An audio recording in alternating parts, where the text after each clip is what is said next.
Hello guys, आज start करते हैं हम प्राइम पे, टैली प्राइम पे स्टैंडर्ड रेट। स्टैंडर्ड रेट बहुत ज़्यादा यूज़ किया जाता है। जैसे फॉर एग्जांपल्स, आप परचेस करते वक्त एक रेट फिक्स कर लेते हैं माइंड में कि आज जो रेट है वो किस रेट पे हम काम करेंगे, और उसी रेट पे आप लोग डिटेलेशन करते हैं। ठीक है, जब डिटेलेशन हो जाता है तो अब हम उसका काम करना शुरू करते हैं। Standard rate, STANDARD, standard rate, standard rate. ठीक है, कंपनी से डिज़ाइन कर दिया, पिन कोड डाल दिया, पास करते हैं, पास करते हैं। ठीक है, इसमें यहाँ से कोई फीचर एक्टिवेट नहीं किया जाता, डायरेक्ट हम लोग आइटम पे पहुँच जाएंगे। पहले 4 लेज़र बना लेते हैं, CR, मतलब buyer and supplier. CR credit support करता है परचेस को, डेबिट सपोर्ट करता है सेल्स को। ठीक है, क्रेडिट सपोर्ट करता है परचेस को, डेबिट सपोर्ट करता है सेल्स को। अब अपने लेज़र चेक कर लेते हैं। हम लोगों ने 4 बना ली, CR, अभी DR बचा है, अडेप्टर बचा है, यानी कि सप्लायर बचा है, मैंने सप्लायर ले लिया। अब उसके बाद हमने एक आइटम बना लिया। मेन काम है आइटम पे। आइटम पे जैसे ही हम खोलेंगे तो सबसे पहले F12 प्रेस करते हैं। इसमें एक फीचर आता है स्टैंडर्ड रेट, ये आ रहा है standard rate and selling rate. ठीक है, स्टैंडर्ड रेट को इसको यस कर दिया, मेरा ऑलरेडी यस है। तो अब हम काम करना शुरू करते हैं। COM एक आइटम बना लेते हैं हम कंप्यूटर। डिस्क्रिप्शन डाल सकते हैं आप, i5 है, डेल इंस्पायरेशन से पास कर दीजिए। अंडर जो कैटेगरी जाएगी इसकी, आप कौन सी कैटेगरी पे काम कर रहे हैं, तो मैं तो डेल पे ही काम करता हूँ, कोई दिक्कत नहीं। GST भी मुझे नहीं लेनी, GST में कल बता दिया था, लेकिन फिर भी अगर कोई ज़रूरत पड़ेगी तो आप मुझे बता देना, कमेंट कर देना, मैं फिर से बता दूंगा। ठीक है, अब हमारे पास डेल है, तो ये एक मशीन्स होता है, MEACHINE मशीन। डेस्कटॉप भी है, डेस्कटॉप भी लिख सकते हैं, एक ही बात है दोनों की।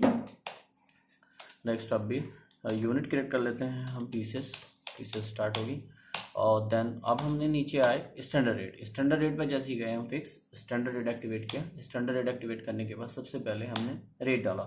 पहला रेट जो होता है स्टैंडर्ड कॉस्ट। स्टैंडर्ड कॉस्ट कहते हैं हम परचेस को, यानी कि हमने कितने रुपये में फिक्सड खरीदा, हमने परचेस का रेट डिफाइन कर रखा है। अब आता है सेलिंग रेट। सेलिंग रेट का डिफाइनर का मतलब होता है कि हमें इसे आइटम को कितने रेट पे इसे बेचना है।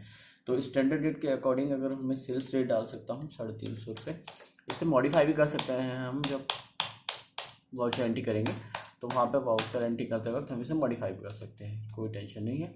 सबसे पहले स्टार्ट करते हैं F9 पे गए, परचेस एक्टिवेट किया, बायर एक्टिवेट किया क्योंकि बायर खरीदार होता है। ठीक है, उसके बाद हमने यूनिट को लिया। डिस्क्रिप्शन में हमारे आ रहा है कि डेल i5 है। ओके, मैंने स्टैंडर्ड रेट की क्वांटिटी फिक्स किया 10, तो रेट अपने आप आ जाएगा क्योंकि रेट मैंने पीछे डिस्काउंट कर दिया था। अब मेरा जो पास हुआ एंटर, कोई GST मैं नहीं ले रहा हूँ क्योंकि मैं पिछली बार भी ले लिया था। डिस्काउंट आप शो कर सकते हो कि 5% का डिस्काउंट दे देंगे, तो अभी फिलहाल मैंने काटा नहीं है। मार्क नंबर की जरूरत नहीं, पैकेज नंबर की जरूरत नहीं है, सीधे से पास कर दिया। अब स्टैंडर्ड रेट के बाद हम आते हैं सेलिंग पे, क्योंकि मस्ट काम तो मेरा सेलिंग से था।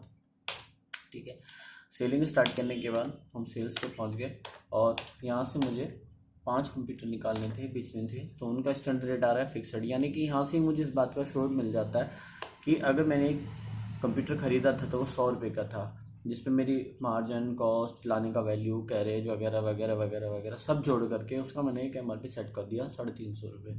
तो अब आप चाहे तो इसको मॉडिफाई कर सकते हैं, नहीं करना चाहते तो स्टैंडर्ड रेट के अकॉर्डिंग 350 रुपये पे इस आइटम को बेच सकते हैं, वो आपके ऊपर डिपेंड करता है।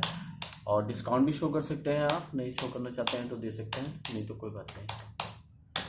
ओके, अब हम इसका रिसीविंग देखते हैं, क्योंकि मुझे पैसा रिसीव में चाहिए होता है, मैं जिसे बेचता हूँ उसका पैसा भी तो चाहिए ना मुझे। तो मेरा रिसीव का पैसा आ रहा है 1750 रुपये। चलिए इसके अकॉर्डिंग मैंने ले लिया, कैश को दो, ओके डन। अब जिससे मैंने पीस लिए थे उसको मैंने पेमेंट दे दिया, क्योंकि मैं कंप्यूटर भी तो लाया था ना 10 किसी से, हाँ, तो उसका भी पेमेंट करना पड़ेगा।